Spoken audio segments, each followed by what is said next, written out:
Hello दोस्तों, hinduisfestival.com में आपका स्वागत है। आज हम आपके लिए लेकर आए हैं अंगारकी चतुर्थी व्रत। फाल्गुन मास की कृष्ण पक्ष की चतुर्थी को अंगारकी चतुर्थी का व्रत मनाया जाता है। अंगारकी चतुर्थी व्रत में भगवान श्री गणेश व चौथ माता का विधि विधान से पूजा अर्चना और व्रत किया जाता है। ऐसी मान्यता है कि इस दिन भगवान श्री गणेश व चौथ माता का विधि पूर्वक पूजा अर्चना करने से सभी मनोकामनाएं पूर्ण हो जाती है। इस दिन एक समय भोजन करते हैं। इस व्रत में चंद्रमा की पूजा कर चंद्रमा को अर्घ्य देकर ही भोजन करते हैं। ये चंद्र दर्शन के पश्चात ही ये व्रत पूर्ण होता है। ऐसी मान्यता है कि अंगारकी चतुर्थी का व्रत करने से पूरे साल भर के चतुर्थी व्रत का फल प्राप्त होता है। अंगारकी चतुर्थी व्रत की कथा।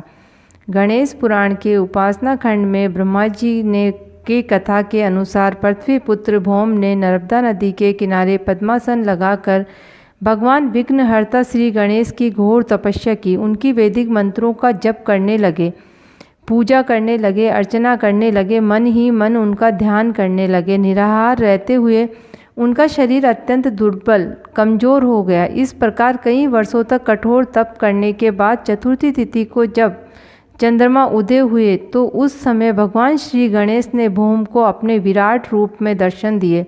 विघ्नहर्ता भगवान श्री गणेश जी के दिव्य वस्त्र धारण किए। उनके मस्तक पर चंद्रमा शोभायमान हो रहा था। उनके हाथों में अनेकों प्रकार के आयुध सुशोभित हो रहे थे। उनकी सूंड सुंदर थी, एक दंत अत्यंत शोभायमान हो रहे थे। उनके बड़े बड़े कानों में कुंडल सुशोभित हो रहे थे। उनका श्री विग्रह करोड़ों सूर्य की आभा वाला और अनेक प्रकार के अलंकारों से अलंकृत था। भौम अपने इष्ट देव भगवान श्री गणेश के अलौकिक रूप को देखकर उनके चरणों में गिर पड़े और उन पार्वती पुत्र श्री गणेश जी की स्तुति करने लगे। भौम को भाव विभोर स्तुति करते हुए देखकर भगवान श्री गणेश अत्यंत प्रसन्न हुए और मधुर वाणी में बोले, हे वत्स, मैं तुम्हारी मन को प्रसन्न करने वाली कठोर तपस्या, भक्ति और स्तुति से बहुत ही प्रसन्न हूँ। बाल्यावस्था होते हुए भी तुम में बहुत धैर्य है। मैं तुम्हें मन वांछित वरदान देता हूँ।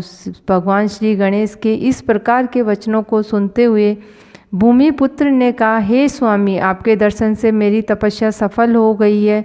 आपके दर्शन से मेरा जन्म सफल हो गया है। मुझे अत्यंत आनंद की अनुभूति हो रही है। मेरी दृष्टि धन्य हो गई है। आपके दर्शन से मेरा परिवार, मेरा कुल, मेरा वंश और मेरी पृथ्वी माता भी धन्य हो गई है। हे देव, आप मुझ पर अपनी कृपा सदैव ही बनाए रखें। आप मुझसे प्रसन्न हैं तो मेरा नाम त्रिलोक्य में कल्याणकारक के रूप में विख्यात हो जाए।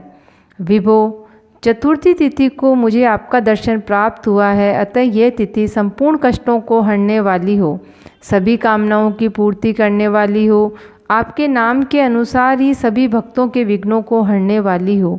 भौम के इस प्रकार के अनेक मधुर वचनों से श्री गणेश जी भगवान अत्यंत प्रसन्न हुए और पुनः बोले, हे पृथ्वी पुत्र, तुम देवताओं के साथ सम्यक रूप से अमृत पान करोगे और मंगल नाम से इस लोक में तुम्हारी ख्याति होगी। अंगारक के समान रक्त वर्ण होने के कारण तुम अंगारकी नाम से भी प्रसिद्ध होंगे। जो मनुष्य अंगारकी चतुर्थी को तुम्हारा व्रत करेगा उसे वर्ष भर संकट चतुर्थी व्रत करने से होने वाले फल के समतुल्य पुण्य प्राप्त होगा। उनके संपूर्ण कार्य निर्विघ्न संपन्न होंगे। उन्हें मान सम्मान व ख्याति मिलेगी। इसमें कोई संशय नहीं है कि हे शत्रुओं को संतप्त करने वाले, तुमने व्रतों में सर्वश्रेष्ठ चतुर्थी व्रत का अनुष्ठान किया है, अतः उसके प्रभाव से तुम अवंती नगरी के राजा होंगे। तुम्हारे नाम का जप करने मात्र से ही मनुष्य अपनी सभी मनोकामनाओं को प्राप्त करेगा। मंगल को इस प्रकार वरदान देकर पार्वती पुत्र गजानंद भगवान गणेश जी अंतर ध्यान हो गए। तब भगवान गणेश जी के अंतर ध्यान होते ही पृथ्वी पुत्र ने भगवान गणेश के विराट रूपधारी अलौकिक भगवान गणेश वाली प्रतिमा की भक्तिपूर्वक स्थापना की और मंदिर का नाम मंगल मूर्ति रखा।